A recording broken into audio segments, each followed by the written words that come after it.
Today I'm on a classic British journey through the countryside of Sussex, from here near Bexhill-on-Sea to the racetrack at Goodwood.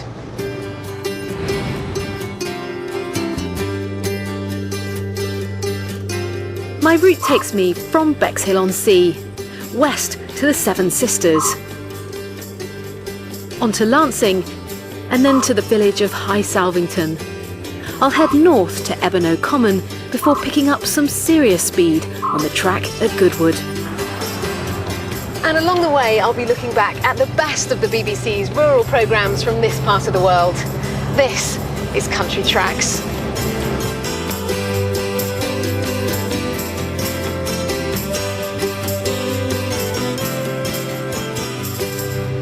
I'm behind the wheel of a real blast from the past. This is a 1959 Armstrong Siddeley Star Sapphire.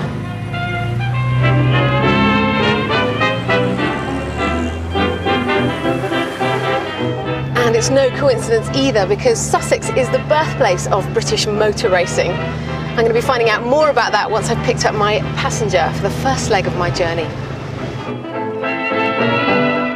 Keith Robinson is the owner and restorer of this fabulous car, and he's very kindly let me into the driving seat.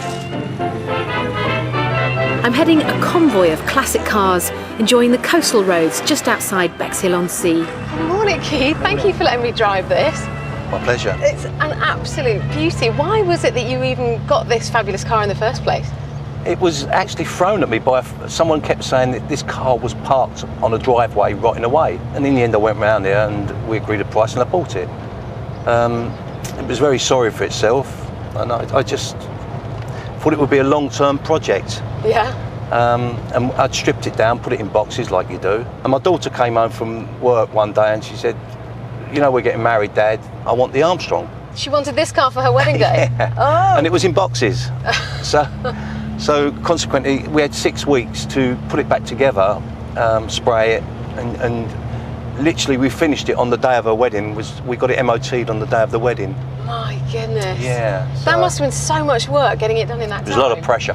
We've got all these beautiful classic cars behind us. Are you part of a classic car group? Yeah, we're an association, the Bexhill Classic Car Association, and we started 3 years ago, and it's purely to just raise the profile of projects within Bexhill. We've got the East Sussex Transport Heritage and the Bexhill Museum that's just had a major refit that probably after people at Bexhill have never been along to see these exhibits. Yeah.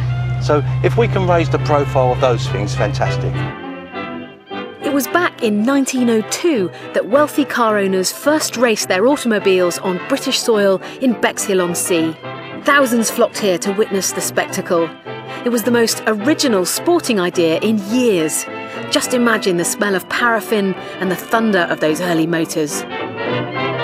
So how does it feel driving along this stretch of road, which of course is so famous for British motor racing? It's wonderful. Yeah. And of course this section of the road would have been the racetrack if they had not built Brooklands. But it is still a fantastic stretch of road to be able to drive, and it's iconic, Thank goodness isn't it? they didn't do a racetrack. Yeah, it's beautiful with the sea. Yes. and the sun shining. It's a real gem of a day. We're now arriving at Galley Hill, the starting line of the first ever motor race. It was such a success that its organiser, the 8th Earl de la Warr, whose family had moulded Bexhill into a fashionable seaside resort, decided to make Bexhill the centre for this crazy new sport of motor racing. Plans were drawn up for a circuit almost reaching Beachy Head. Unfortunately, his grand plan never saw the light of day, but the campaign to promote Bexhill-on-Sea as the fashionable new resort did have an impact on its skyline. The De La Warr Pavilion was built in 1935 after a campaign to develop the site by the mayor of the day, the 9th Earl de la Warr, son of the famous racing enthusiast.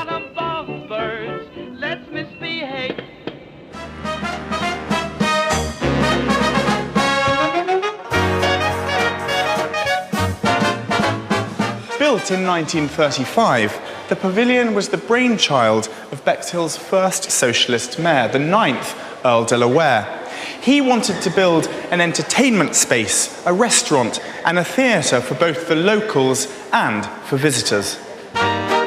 Earl de la Warr launched a competition to find the designers of the building.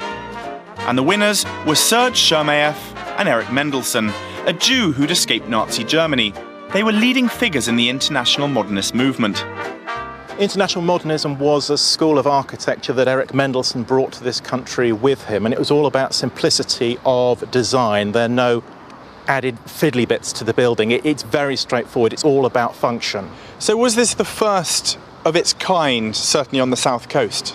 It's certainly the first major international modernist building in this country, and it's also the first large structure used in an entirely welded steel frame. So how did a building like this go down in conservative Bexhill? Because it must have been pretty strange for the locals.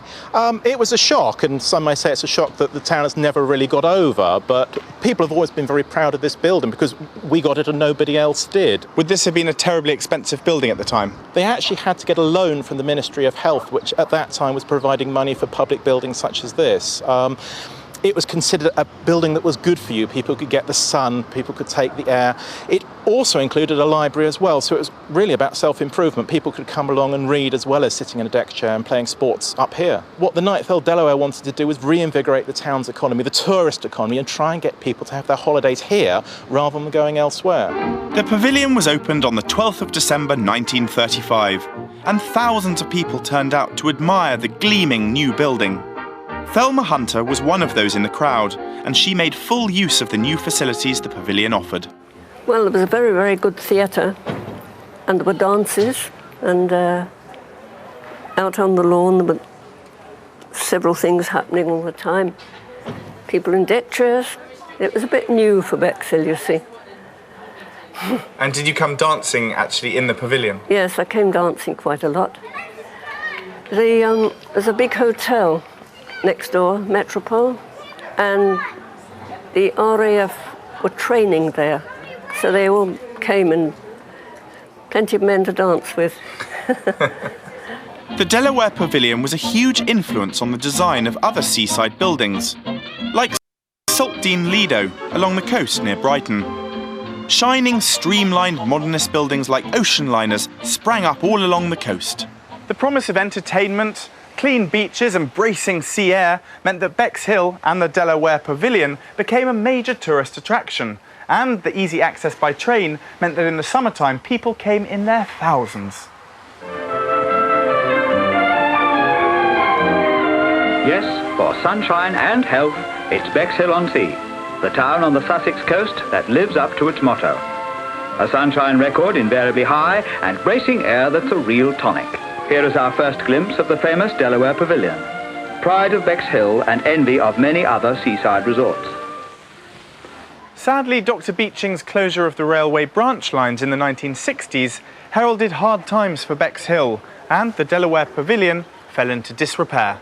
By the 1970s, it was in a rather sorry state, and it wasn't until the late 1980s that a group of locals formed the Friends of the Delaware Pavilion, dedicated to the protection of the building.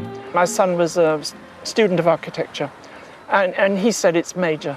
It is, one of the major buildings in England. And what about the Delaware family? Presumably there were remaining members. Were they keen to preserve it? Very, very, very keen. When I sort of came on the scene, it was the 11th Earl, and he immediately agreed to be a patron, and he was very, very helpful with fundraising through his connections.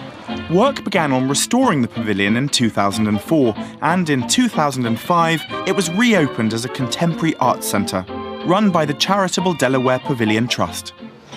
Its purpose is very similar to its original purpose in 1935. Originally it was built as a cultural centre for a place that everybody could come to completely free of charge and to enjoy, and also to bring people into Bexhill and bring people onto the southeast coast.